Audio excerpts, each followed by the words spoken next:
Hello everyone, this is Ramesh Gauri Raghavan. I am a director at Incure Tech from the very start itself.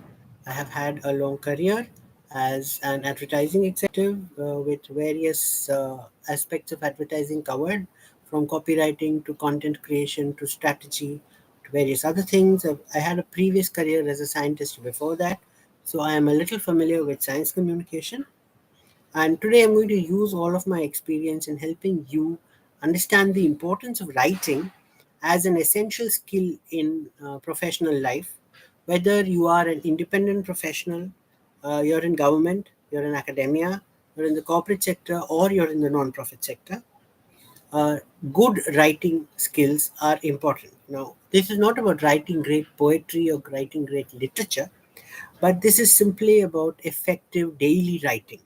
And this is something that many people often, I will be very honest, fail to understand the importance of, because they think this is not an essential skill to master, say, compared to computer programming or medicine or whatever are considered the hard skills. But sadly, a lot of careers can get stalled because of poor writing skills. Papers get rejected because of poor grammar in spite of doing good science and various other aspects. So, in this talk, which is accompanied by a PowerPoint, I'm actually going to talk to you about the very basics of writing, how you can write good emails, write good office memos, handwritten notes, and especially today in the time of quick communication. Uh, a lot of short messages are used, but we often think that the use of WhatsApp or Slack or other things in work are, you can afford to be informal, but that can trigger a lot of misunderstandings, and that itself can stall your career. So, uh, a lot of us underestimate the power of writing, but I'm here to help you uh, sort of master that. Okay, so I'm sharing my screen here, and here we go. So, the importance in good writing is to understand the notions of tone, style, and etiquette while you're doing workplace communication. Okay. Now, the management guru Peter Drucker had said that what you say is 25% of the communication. Whom you say it to is the remaining 75%. In fact, he wrote a whole book about communication was actually in the ear of the listener and not so much in the mind or mouth of the speaker. And let's see how true or valid that is. Okay. So when we look at the three C's of universal communication, okay, this doesn't matter whether it's written or spoken or even using sign language. The first thing is to be considerate. You must use language that's respectful and consider the recipient's reactions. Adjust your tone and style based on the addressee. The second part is to be clear. Avoid ambiguity. Ensure that the message is easily understood. Okay, uh, that is why grammar, spelling, and punctuation are very necessary. Sometimes you may think that short forms that are universal, uh, and you may be mistaken in that belief because someone may not catch the short form. One excellent example I can give you is the abbreviation STD. Now, in India, especially among the older generations, it referred to standard trunk dial, okay, which was a procedure by which you used to call out of your city.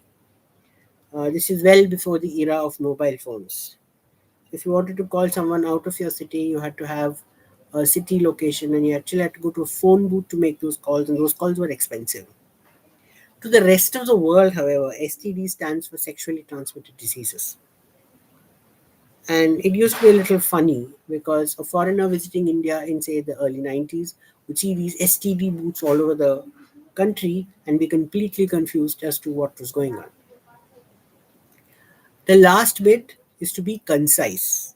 Okay, in workplace communication, there is little space for and and rambling thoughts. You need to focus on the essential information and get to the point as soon as possible. There are a lot of things for people to do. So when they want to read your message, they want to get to the gist of it immediately. Now, text is what the actual message of your communication is, whether it's a short message or an email or an office memo or any other kind of written communication. However, the context is the setting that it comes in, and context matters tremendously. Okay, what you are saying will change depending on whom you are saying it to. Okay, so when you're writing for children, for example, you will obviously, uh, as a school teacher can tell you, what you communicate to children has to be done in a different way as to what you communicate to adults. Communicating across different cultures, so intercontinental communications, intercultural communications, right? The language you use will be different. You can't use common English idioms, for example, to people with whom English is not necessarily a first language, because they may not understand those idioms. So you need to be more objective and clear. Similarly, you have to consider expertise. Some people have less expertise than you. You need to simplify the language for them. Especially this happens in the situation of when you are a technical expert, but you are reporting to a CEO who is a generalist. Okay? The same would go to if you have several years of experience in a technical field compared to someone who's just starting out, who would again need easier communication. Okay? The nature of your communication will also change on its purpose. Are you informing people, where then you need to be clear and concise? Are you persuading people, where then you need to appeal to some sense of emotion or a reason within them? Or are you simply answering requests or entertaining, you know, uh, demands or complaints or various other kinds, where then your response needs to have a certain format that makes sure that the other person is satisfied that their requirements have been met. Formality is a very important part of workplace communication. You can obviously skip the formality when you're talking to your close friends or family people, but in a formal sense, in the workplace, you need to adjust your tone and language, also based on the medium that you're using, whether it's email or whether it is a voice recording message or it's a short text, right? How you address your seniors, how you address your peers, and how you address your juniors differs a lot. This is also time sensitive. A lot of communication, you need to respond promptly. If somebody is asked you for some information, you need to get back saying, here is the information, or at least a mail or message that says, I will need this much time to get back. Okay. So a reply is always appreciated. It may not necessarily be the question that is required, but you, at least it is acknowledged that this person replied and that in such and such time will come back with the answers I need. So these are the four contexts of every message that goes out in the world. Okay. Now let's look in detail uh, at text and context. Okay. So the simplest way to make sure of this is to plan what you're going to write, then write it out, then revise, then check whether it is fitting the plan, revise it again, and finally, when you're done, okay, click send. When you do this by adapting your communication style to the medium and to the context, you'll not only be able to convey your message very effectively, but it also helps you bring stronger relationships, because people feel that you have taken the trouble to understand them, understand their needs, understand their abilities, and accordingly communicate. Okay, neither oversimplified nor too technical, but just enough so that they understand uh, and are able to respond to you. Now, in this talk, I will focus mostly on internal communication, which is person to person communication, whether it is done through short messaging apps like Slack, WhatsApp, or text. Very few people use text messages nowadays. Uh, WhatsApp is almost near universal. Lots of people use it for communicating with their peers. A similar equivalent is Telegram. There used to be, there are many others out there. Slack is often used as one of many apps for intra office communications. Okay, so there is usually an office domain that is purchased for Slack, and these are more uh, secure messages with several levels of secure encoding, and therefore many workplaces prefer apps like this.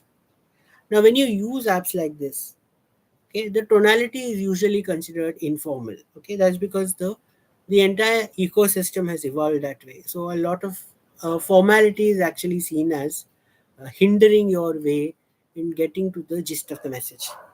So by nature, the messages are very brief. You state the very point you want to do. No greeting, no closing. Right? Come direct to the message. Emojis are used widely in this ecosystem, but I will enjoin you to use them wisely. You must consider your audience and the purpose, right? An inappropriate emoji can cause a lot of misunderstanding. Too many emojis can come across as looking very immature. No emojis at all can come across as looking very wise.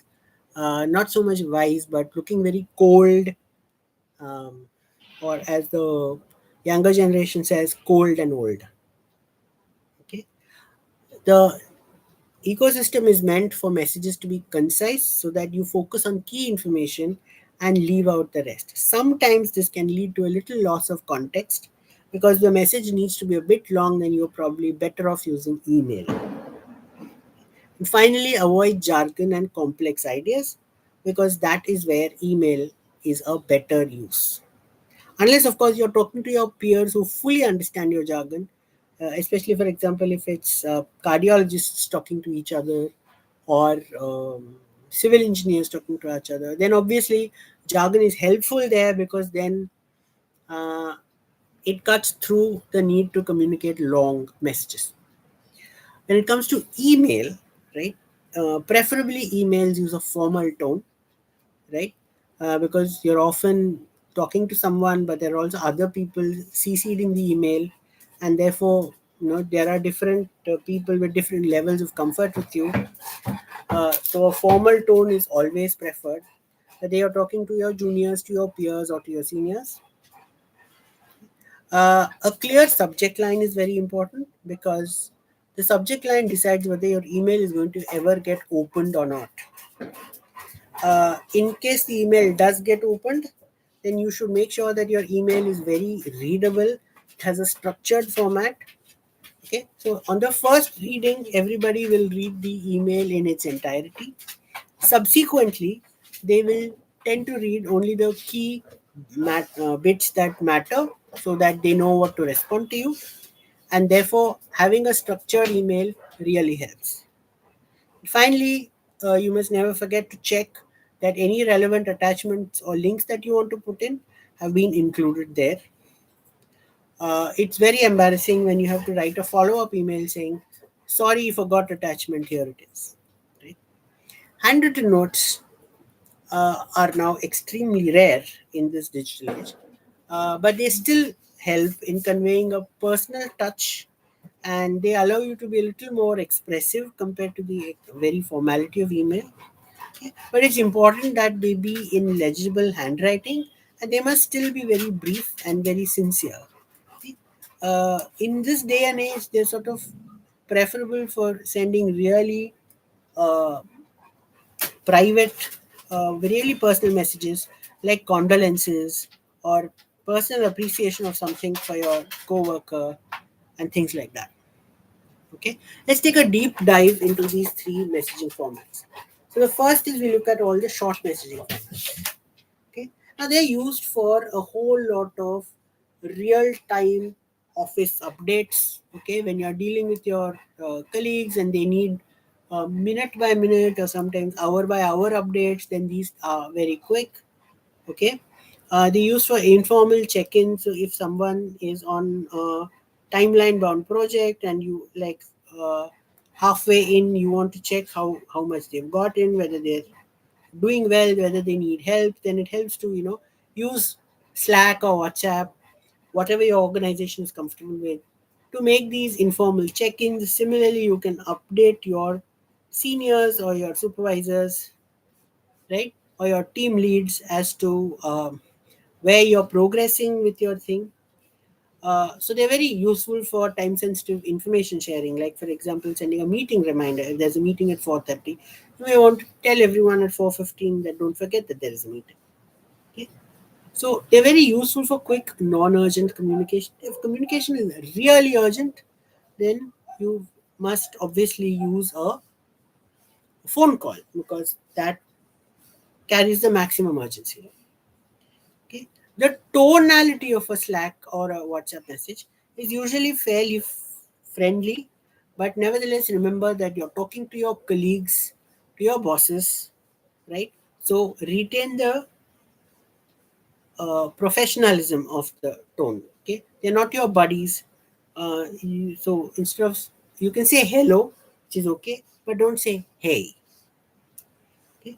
The tone can also be very conversational because you are having a live conversation in text, but you can still avoid slang or jargon because, as I said earlier, these can lead to various uh, scope for misunderstanding and complications and other things. They may also just extend your time and waste time with people asking for clarification on what exactly you meant. Okay. Being brief and to the point is appreciated in short messaging systems because obviously that's what they're intended for. And similarly, the rule about emojis, okay, consider it the Goldilocks rule. Too many, and you're thought as being immature, and too few or none, and they think you're very cold. Okay, just the right number hits the right spot. Now coming to some best practices. Okay, so all of these generally overlap, but keeping your messages concise is important. Okay, one thumb rule is to make sure that they are less than 200 characters. Okay, if you need to write more, then split them across multiple messages. It just makes the reading easier. Use clear and simple language. Again, you want a very instant response from the person reading your message. Therefore, they need to have it as clear and as simple as is possible. Okay, it is very common for people to get into long discussions or debates over WhatsApp. Now, if that is done for, say, an interest group or a hobby group, that's okay. But in a work group, that can then distract from the actual work. If you feel there needs to be a lengthy discussion, just get on a call, okay, or a video call, and that can sort things out, especially if there are multiple people in that discussion. And then you can basically convert what is written communication into oral communication, and that can sort matters out very quickly. Do remember that it is still written communication, and proofreading is very important. Okay, lack of proofreading, certain kinds of textual messages can cause companies thousands, if not millions of dollars of damages for miscommunication. Okay, apart from, for example, if you were to say dear rather than dear colleague, okay, that can lead to a lot of misunderstanding.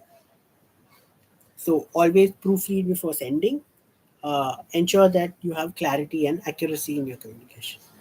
So even if it's in a tearing hurry, just make sure you have written the right thing. Okay. If you like to organize conversations, use threads or topics. Now that's something that's very well done in Slack.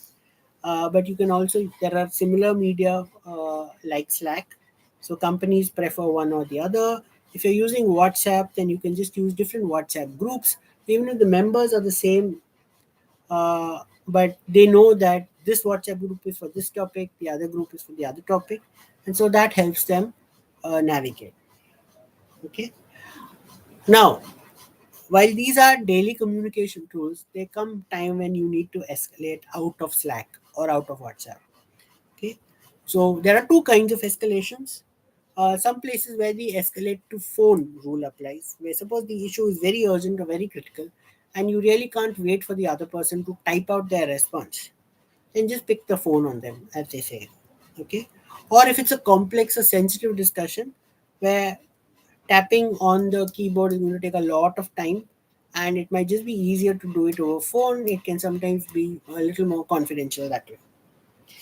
On the other hand, you would escalate to email, say if you have to give lengthy explanations or justifications, okay, or you need to have formal documentation, because emails, there is a copy in the server, there's a copy in the other person's inbox, there's a copy in your sent box, and therefore if you need to go back to some old communication, email is far better than having to scroll and scroll and scroll through tons of short text messages to find the one that you were referring to. Okay? As with all media, there are certain do's and don'ts, which uh, bear repeating. So the number one do is to use proper grammar and spelling to make sure that your message is clear and unambiguous. Okay. In certain cases, you may have to include relevant context or background information. Nowadays, these short messages also allow you to upload files. So if you need to upload a Word doc or a PDF or a PowerPoint, then do that so that the receiver has the relevant context. Okay.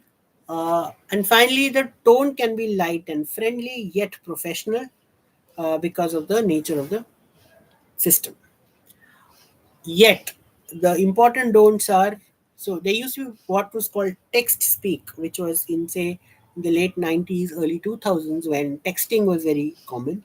And there were a lot of abbreviations used because the length of the text message mattered to your billing, and therefore a lot of words were abbreviated. Now, that's okay between friends. If you do that in a corporate or academic or government or non-profit context, the other party may again misunderstand what you're saying or completely fail to understand you, and then you'd have to just send extra messages having to clarify what you said previously, right? So excessive abbreviations aren't very good, unless of course everybody in the party understands that abbreviation. Often there are many internal organizational abbreviations which are perfectly okay within the organizational context, which may, however, have to be expanded if you're talking to someone outside the organization. Lengthy and complex messages, again, the interface makes for terrible reading of such messages, and therefore it's just better to send them via email. Okay, if you need to complain about somebody, or for example, receive customer complaints, make sure about inflammatory or confrontational language. Okay? Try to avoid it as much as possible yourself. Yes, sometimes in the heat of the moment, you might say something, and then it will be very difficult to walk back. So, as an etiquette, just make sure that you're always keeping your calm and always replying in a purely professional, neutral tone.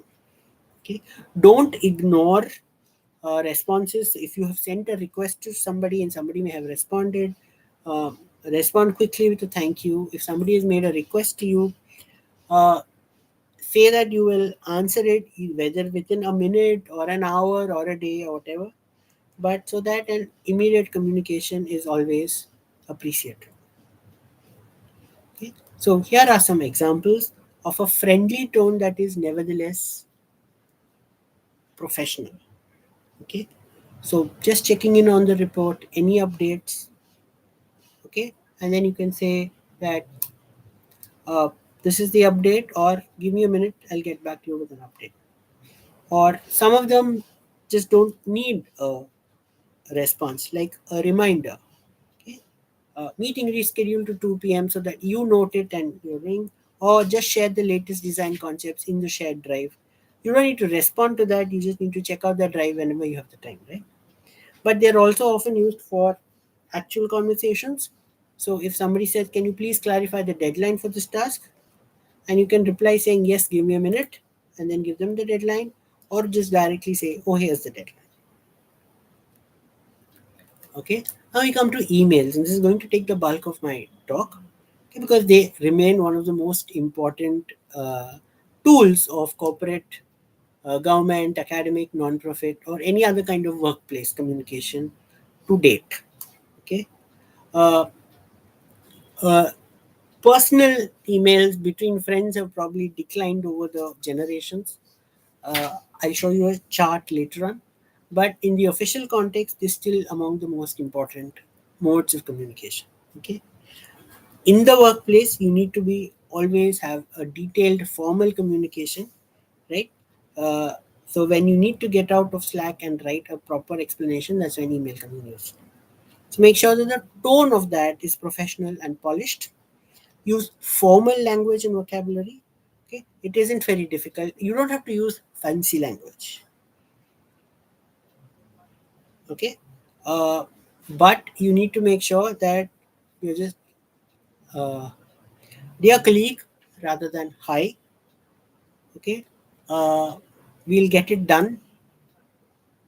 Okay, no short forms, no slang. That's enough for it to be formal language. Good English is just the same as formal language. Doesn't have to be very fancy language. You don't actually have to run to a dictionary to give a fancier word to a common word.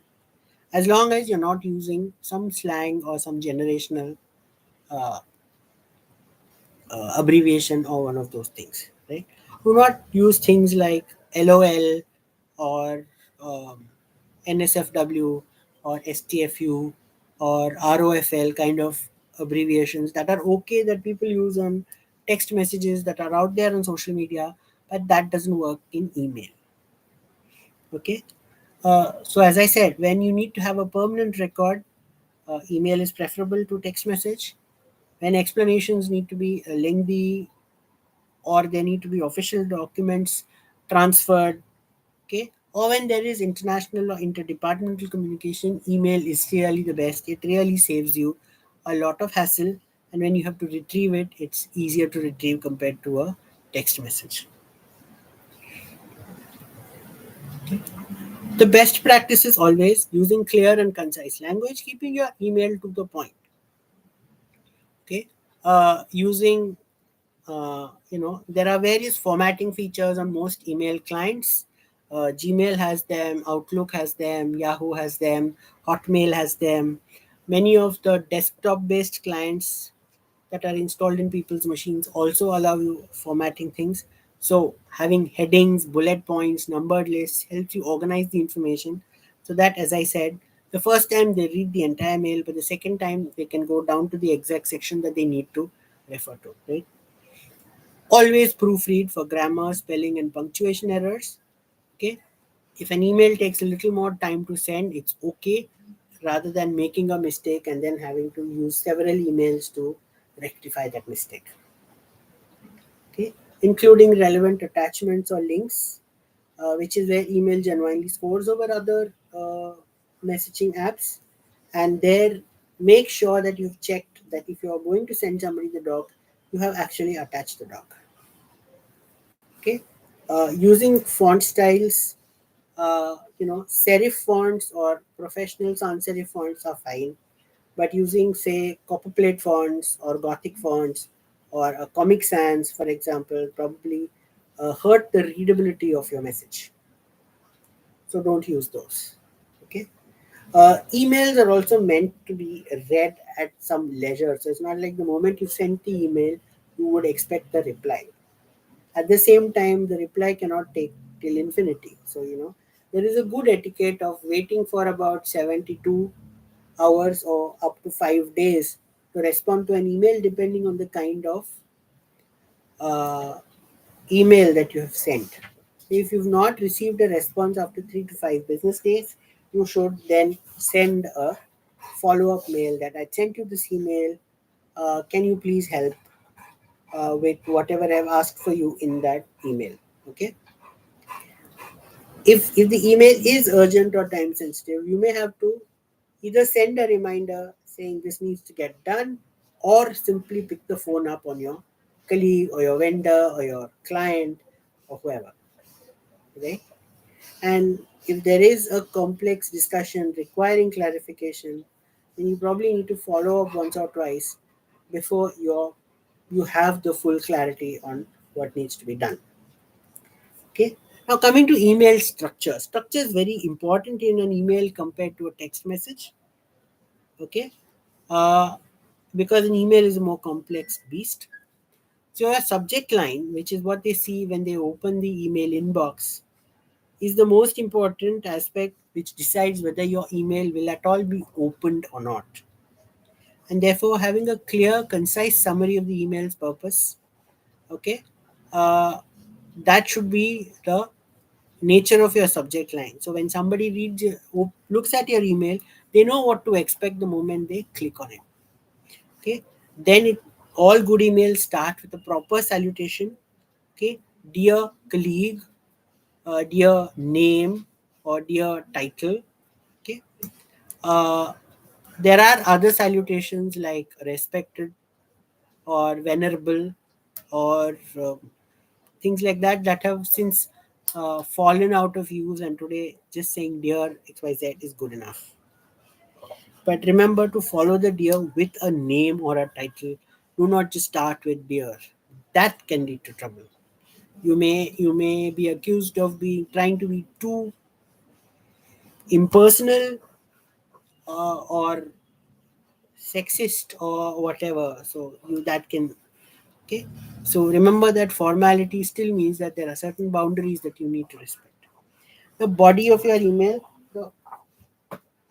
the better crafted, the clearer your email is, the better you are understood, and the better the reader will appreciate your email. Okay? Make sure that there is an introduction, one line or two lines that tells why you are writing the email. Then put down your main points as to what your problem is or what your reply is in an organized way with bullet points if you want. Okay, instead of writing paragraphs, bullet points really help clarify the situation. Then finally, add a call to action that if you need something from somebody, what your expectation is, or if you're replying to someone, say to it that I hope this reply satisfies you. If not, you know, you can write back to us. And then finally, close it with a professional sign off. Your signature should typically involve your name, title, okay, uh, contact information which is other than the email if required, and if applicable company logos. If you're writing from a company email ID, then having the logo sort of acts as the email's letterhead, and that's helpful creating an official response to whoever wrote to you. Okay, there are again a number of do's and don'ts. Okay, using proper email etiquette is important, which we will cover in detail in the next few slides. Having clear subject lines and introductions is very important. As I said, that makes it far more likely that your email will be opened and read and answered within a good timeline. Or people will then tend to procrastinate, saying, this is not a priority email, I will look at it later. And then you may have to end up reminding them to look at it because they might forget. So a subject line really helps. At the same time, remember not to put words like important, urgent in the subject line.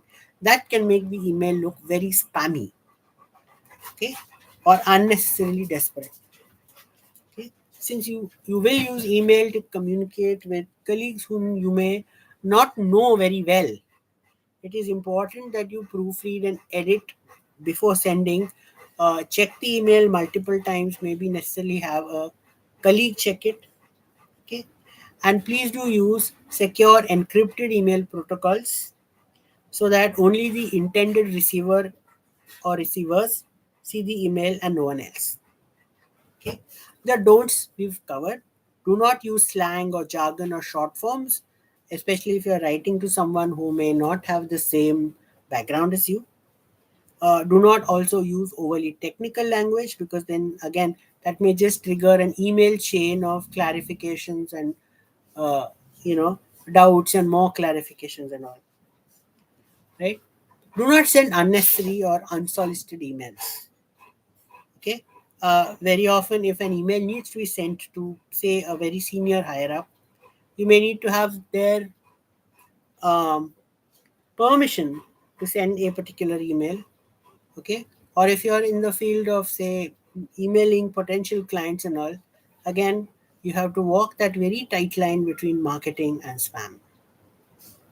Okay, do not ignore email responses or follow-ups, because if somebody is following up with you, that means you already failed to respond to their email first time. Okay, it may happen you're too busy, but you can always then drop in a line saying, I will get back to this email later, I'm very busy right now.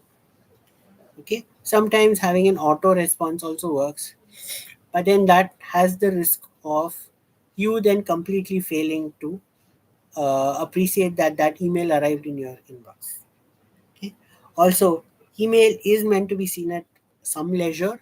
So if you're emailing for urgent or time sensitive communication, that doesn't help. If you need a reply within the next 15 minutes, best is to text using, say, Slack, or even better, just call. Okay, that of course is subject to its own boundaries. There are people obviously whom you can't just directly call, but then you have to figure a workaround. Right?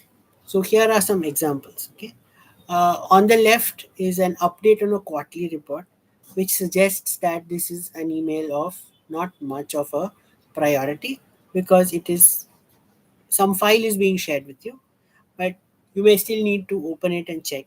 Okay, this is a good case of a not so satisfactory subject line, because it sort of would lull the reader into believing that it's not urgent. Nevertheless, the call to action here is that please review and provide feedback by a certain deadline. So if you put this email off for tomorrow or day after, and then you realize that you've reduced the time for yourself to review before the deadline, then that can cause trouble. So this is a self-defeating subject line. Okay, you would simply say update on quarterly report colon request review. Okay, which then has a call to action in the subject line itself, and which means that the responder is expected to look at the email and respond as soon as possible. On the right hand side, it says meeting invitation project discussion. So you know that it's an invitation, you know that it needs to be acted on very quickly, and therefore you look at the project's current status and future directions, and then you have a date, time, location given. So then you know that you need to act on this immediately. So this is a somewhat better example. Okay. These are, of course, very mundane emails. Often the consequences of these are not so terrible. But let's look at some emails where the consequences are far more in your life. Okay. Uh, just to show you, this is a generation wide wise divide of use of emails. As you can see, the use of emails, which is in blue, has shrunk with generations, as more and more generations have moved on to short text messages. But nevertheless, when it comes to be an office communication tool, email still rules. Okay. Nevertheless, you have to remember that the older generation still prefer email, and therefore, where you think you could have got away with a short message, or where you have actually got a proper response from a colleague to a short message, may not work for a senior who is also likely to belong to the older generation, and therefore, email is not something that you can sort of wish away. Okay. There is some very essential email etiquette for all kinds of emails. One is to use a professional email address. Okay, having a fancy name or a fancy domain does not help. Okay, just your own plain name with your company address, or a regular email client address like a Hotmail or a Gmail is right. Okay, as I said earlier, using a clear subject line is important, because without that you will not be able to persuade the recipient to even open the email. Okay, address the recipient properly. People are sensitive about their names being spelled right, their designations being correct. Okay, uh, keep your email concise, right? If you need to send the same email to multiple people, make sure that you send them one by one, and not a mass email with everybody in CC or everybody in BCC, because that means then you've not given that email enough importance. Include relevant attachments and links. Check that if you're going to send somebody a file, that file has been attached. Okay, and of course proofread before sending. That is very, very important. So while I was talking about these, I hope you've had a look on the right, which talks about the kind of mistakes that lead to you drafting unprofessional emails. Okay, there are very kinds of errors, so you can actually use this as a checklist You could screenshot the screen, use this as a checklist. So every time you're sending an email, make sure that you have covered these 14 points. Okay. Email etiquette differs across generation, and that is something that you need to take in mind. Okay. Uh, the oldest working people today belong to what is known as the baby boomer generation, born between the 40s and 60s. They're often either close to retirement or in very senior positions. They prefer full formal greetings. They like having their full names and titles. Okay. Uh, they like the tone to be very professional, very respectful.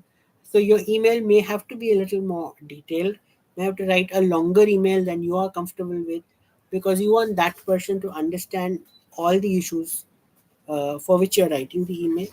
They value thoroughness, so they expect detail in your email, and they tend to be a little slower. Okay, because their responses are going to be as long as your email itself. Okay, and they are also okay with longer response times. Even if you have not responded within a couple of days, they are not so panicky. The the generations younger than them have descending levels of formality. Okay, Gen X tends to be formal but prefers brevity. Gen Z can be very casual. Okay, they are the generation entering the workforce and sometimes can appear as being completely unprofessional to the senior generations. Okay, and on the other points also, there is a general change in tonality. Gen Z likes to be very informal. Gen X is not very formal but not too informal.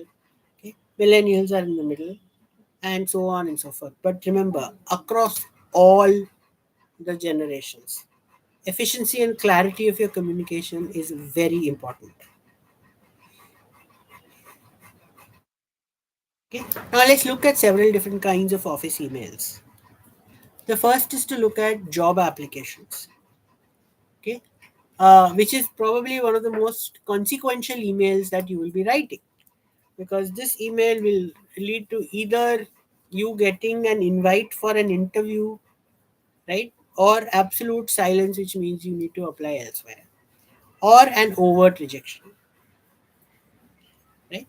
So structuring this kind of email is very necessary. Okay, and the tone of this email is very necessary to observe. So first thing is your subject line. Make sure what position you're applying for. Okay, so that they know that they can put it into the respective folder, and they will get to it when they are checking resumes for that post. Often HR is hiring multiple positions in multiple departments at the same time, and as they are receiving emails, they're going to classify them by the subject line, and then subsequently they'll sit and go through all the mails for one particular post and then shortlist CVs. Okay, application for job is a terrible subject line that is just going to make your email completely ignored. Okay, then you start with the salutation. Usually, if you know the person's name, use the person's name in full with their full titles: dear Mr. So and so, dear Dr. So and so. Else, just refer to them by their designations: dear hiring manager, dear HR manager, or something like that. Then, in the first one or two lines, write the purpose. So, I am writing to submit my resume for this position. Okay, and perhaps another line talking about why you are qualified to apply for that position. Then talk about what really qualifies you, your experience, your further degrees. Okay, what you have achieved in your previous organization and how you bring value to that particular job. Okay, that is really important because that explains your job to role fit. Okay, finally put a positive closing line. I look forward to your response. That's a good line. And then put your email signature and contact details. Okay, because see, companies are going to look at your covering job application email before even considering whether to open the attached CV or portfolio, or to just move on. Okay, if your covering letter is badly drafted, it will kill your chances of being offered a job. When that succeeds and you've actually got an acceptance email because, well, you aced your interview, you were a perfect fit for the job, they will send you a job offer acceptance, uh, right, expectation, and you need to say whether you're going to take the job or you're going to turn down the offer. Be positive, be professional, do not be dramatic. Okay, don't say I am thrilled or this is my dream company or my dreams have come true. Okay, that's all. That doesn't work in a professional setting. If you're accepting the job offer, be straightforward. I would like to accept the job offer. At the very first line, so they read it and they know, yes, this is one job done for me as a hiring manager, right? And in the rest of the mail, then you can put down things that you need to know. For example, you may need to know company policies, etc., that you need to read and accept so that you decide whether you're really in line with those. So you can ask for those before you actually join.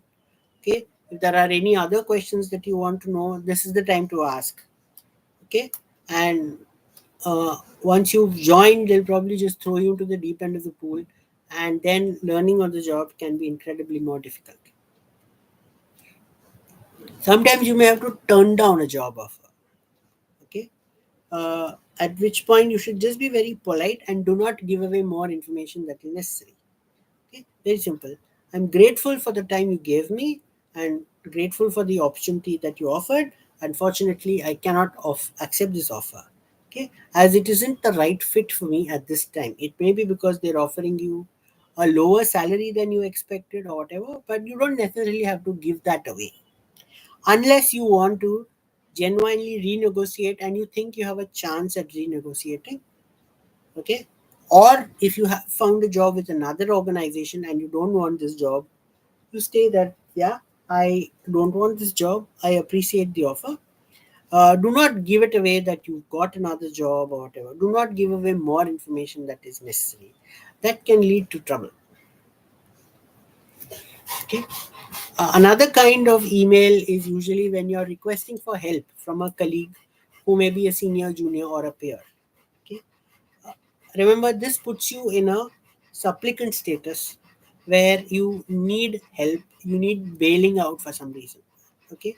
So your tone needs to be very respectful, clear, and concise because your need is not their obligation. Okay. What you're asking is basically that they set aside whatever they are doing and come and help you. It may be just sharing a file with you, barely takes some time, or it may be that they have to come and help you with something technical, which may require a few minutes, which may require a few hours. So your draft needs to be very careful. If you say, I need you to do this for me, okay, sorry, that's your need. But I, as your potential helper, they have other obligations that I need to fill. I have my own deadlines in the same organization where I'm working, right? So I won't be able to help you. Whereas you need to be very careful. I need to be grateful if you will let me borrow your tools and help me get my truck tuned up, for example, as this says, right? So that then has a thing which still says that if that person is in a position to help, then they can help. And it usually such a positive tone. Make sure that your request does not get rejected as frequently as it would if it came across as something being rude or needy or entitled. Okay. Another kind of email is setting boundaries. For example, the email requesting help may come at a time when you are unable to be helpful. Okay. Or it may come when it's your off time. Once you're out of work, and in many countries once you're out of work, it is actually illegal to send you an email regarding work things. So many places after 5 p.m. when office closes, they can't email you until 9 a.m. when the office opens. They can't email you over weekends, they can't email you on holidays. That's considered the etiquette in certain countries. It's considered a very different etiquette in other countries. Okay, some countries are more workaholic than some others are. So you need to set boundaries. Sometimes, say if you've been asked to come and work on the weekend, and you say, "I'm sorry, I have some other engagements," or "It's the weekend, I can't come." So you need to set a clear, professional mail saying that I am out of the office, and therefore I'll be able to help you tomorrow. whatever you are. Okay, or just say that within the rules I am entitled to my me time, and therefore not in so many words, but being able to say that helps people understand that you're not available. Okay. Complaints are a huge part of email communication, especially if you work in sales or marketing or customer support. Okay. Or, for example, you're at a journal and you're getting complaints from authors who submitted to you or reviewers. Okay. Complaints exist in all fields. They can be complaints you receive as an HR professional, complaints you receive as an accountant, okay, complaints you receive as a PI leading a team, all kinds of complaints come. Okay, so if you want to write an email complaining about something or somebody, okay, you need to address the issue formally and address the issue, not the person. Very often we think that a complaint is about somebody rather than something that somebody did. Okay, so it is very tempting often to make a complaint letter uh, a piece of character assassination on a colleague or a junior or a senior.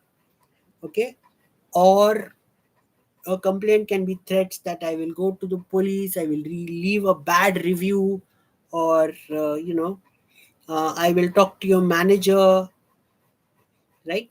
So none of those work to resolve your complaint any faster than it can be resolved by the system. Remember, all organizations have some or the other process for resolving complaints, and it can take, depending on the nature of the complaint, from a few minutes to a few days.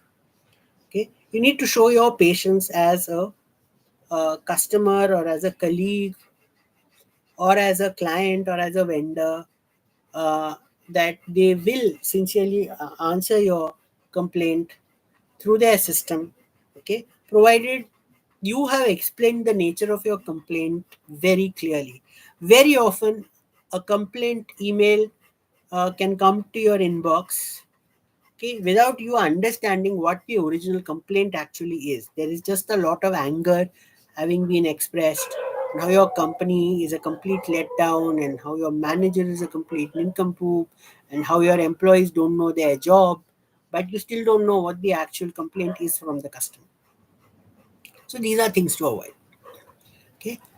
Sometimes you've complained, you've really not had an answer for maybe 3 business days, 4 business days. Okay, and then you feel that you should either follow up, or even if you've not received a follow up, then you may feel like escalating the complaint. So to whoever you're dealing with, you need to escalate to their manager. Okay, now it's very easy to write a mail to your manager, your employee so and so is a complete nincompoop, I can't understand why you haven't already fired them. Okay, so that doesn't exactly help. What was the problem? Okay, so it's best that you raise what the issue was, how long the problem has lasted, why it is inconveniencing you, and therefore what the manager is expected to do. Okay, how do they explain to the employee handling your complaint as to what to do, or if it is really beyond the employee, then how they need to step in and sort it out through some other office processes. So again, if you make it formal and objective, it will be appreciated, and the likelihood of your complaint being resolved will genuinely go up.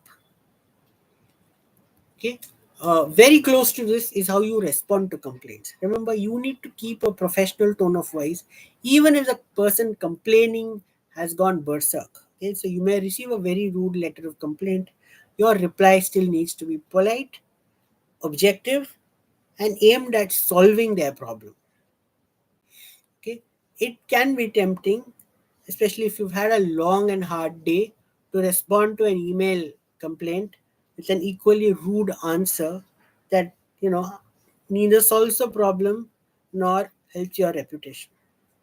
Okay, so a calm professional tone that says, I'm sorry to hear that you've had such a problem.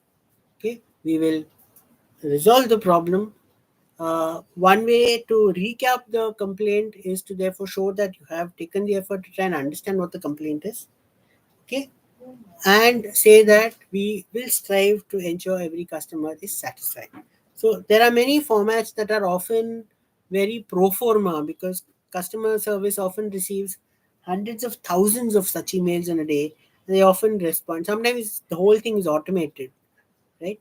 But you have to understand that automated systems often can lead to further escalation. So, unless the problem is genuinely getting solved, you have to be very careful in how you draft a response to complaints. What you need to do is never let go of your professional tone.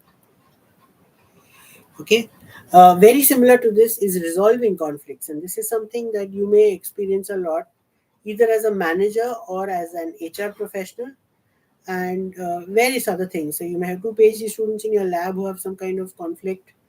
Okay, these conflicts may be personal conflicts. These may be regarding uh, an approach to solving a particular problem. Okay, there are various kinds of problems, and you may end up having to write a very sensitively drafted email. Okay, which is not judgy, which does not say that both of you are being so childish in your conflict. That's very easy to write some message like that, which just annoys both the people, and they both get angry with you, which just adds a third dimension to the conflict.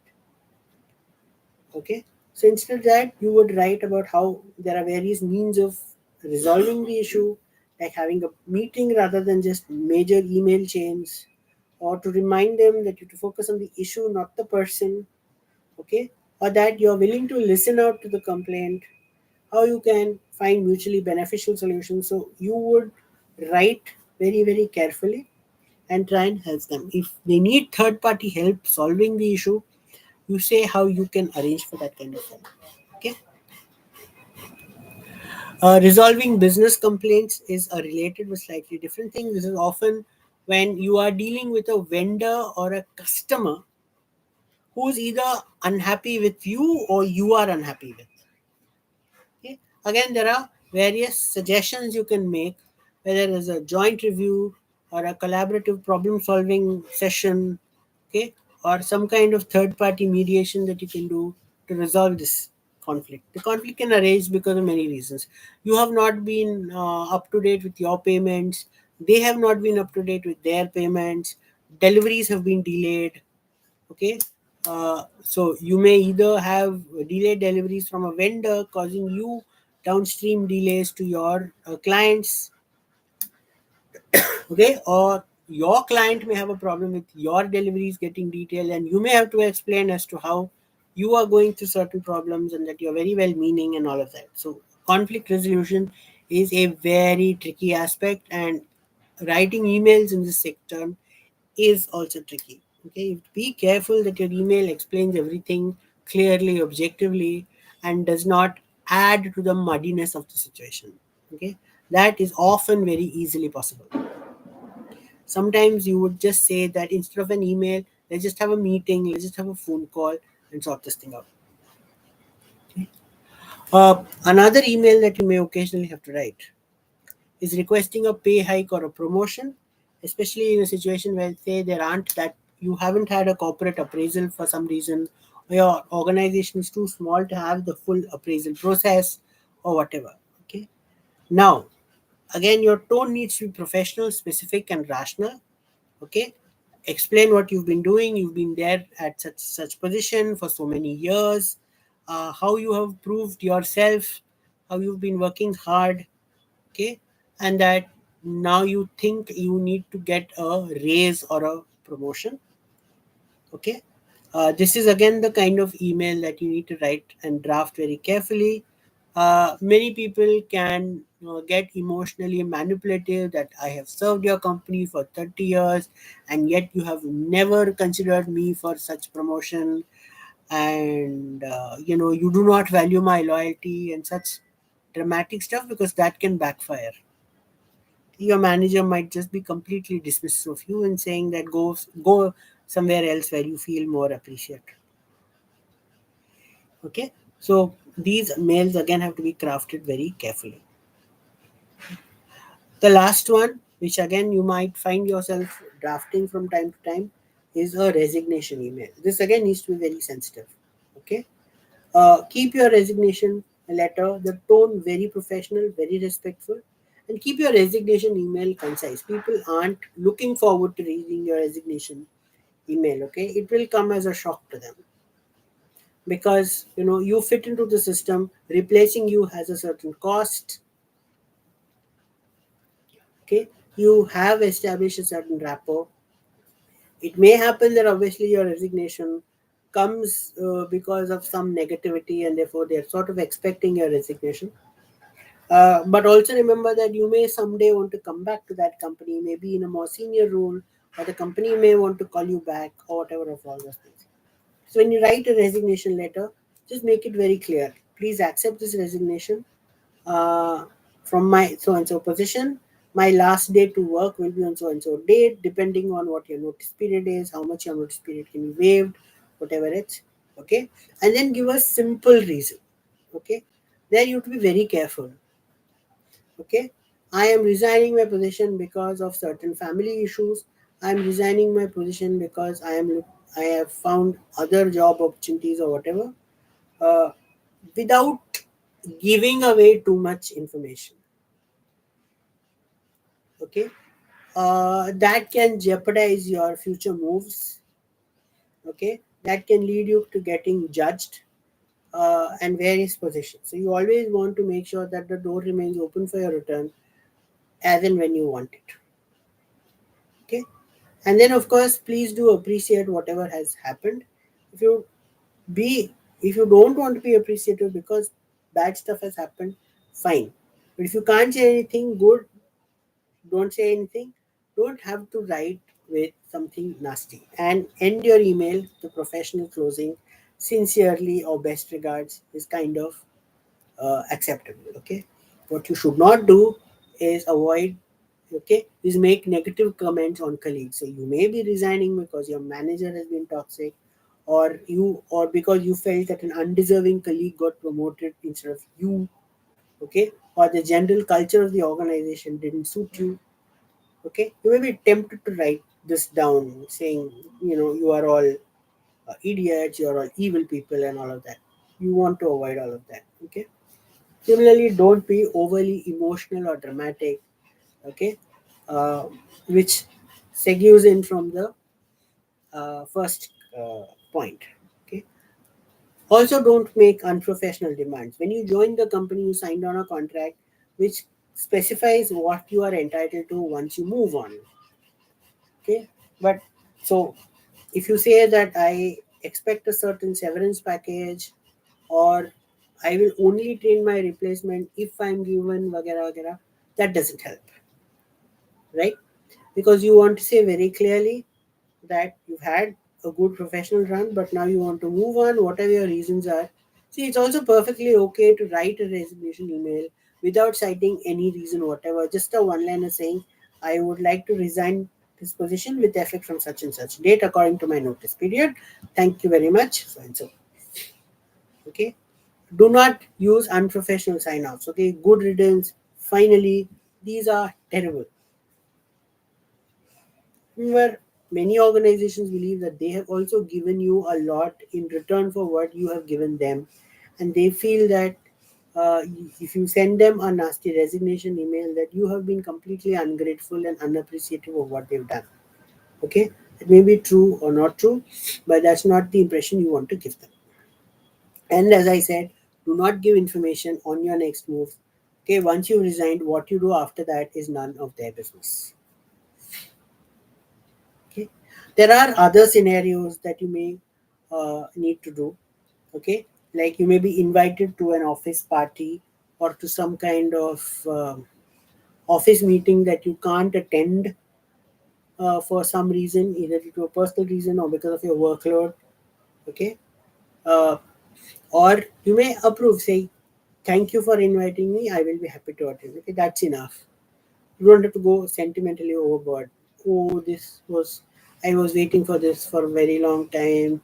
This is going to be such a lovely day. All of that is not needed. Okay. Similarly, if you are invited to a meeting, if you want to confirm that you're going to attend the meeting, thank you for informing me. I will be there at the scheduled time. That's enough. Okay. Of course, you will be requesting feedback or clarification on something where again you need to be careful.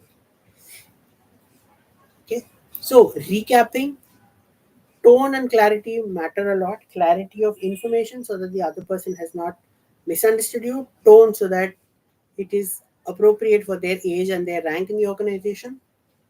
Okay. Uh, Adjust the structure to suit the situation. Right. Practicing is key. Every email that you write is practice for the next email that you're going to write.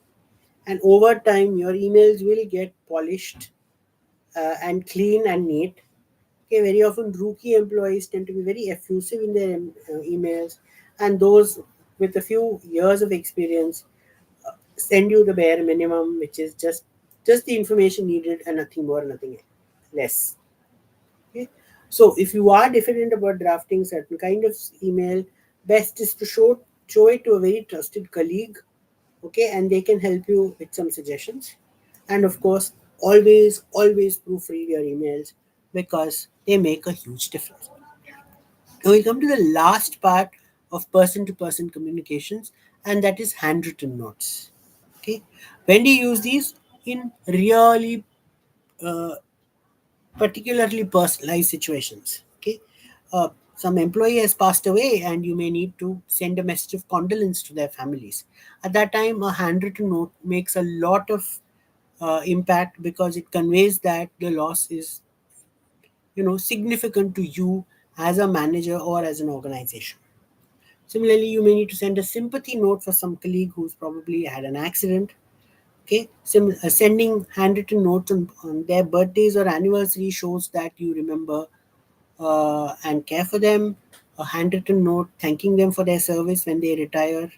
Okay, or sometimes when you can't afford to put information on the office email server, and therefore you need to send a very personal note where then you would write the note.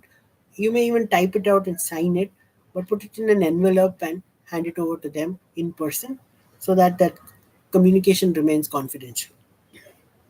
Okay, your tone in a handwritten note, your tone is always very warm and personalized because that's the point of the handwritten note. Nevertheless, since it is an official situation, it needs to be respectful and sincere. Okay, and also clear and concise. Right, that part you can never let go of. Okay, other touches. Okay, using high quality stationery or paper shows that you care.